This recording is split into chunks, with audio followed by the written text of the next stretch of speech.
কিছু কিছু এক্সপ্রেশন কব, এরা ওইগুলো পারফর্ম করবে, ঠিক আছে? Cry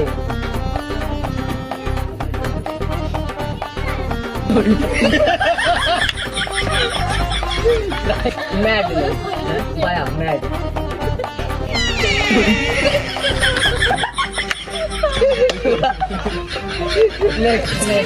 aggressive. দেখ তুমি দিনে বেশি মনে করিস না, বুঝিস তো? তুই যাকে সেই হবে না, আমি যেটা করবো সেই অ্যাড করা খালি তো রাখাতে হবে। গাইস তোমরা কমেন্ট করে কও এটা অ্যাগ্রেসিভ ছিল না ঝগড়া ছিল। স্টপ। চলে গেল।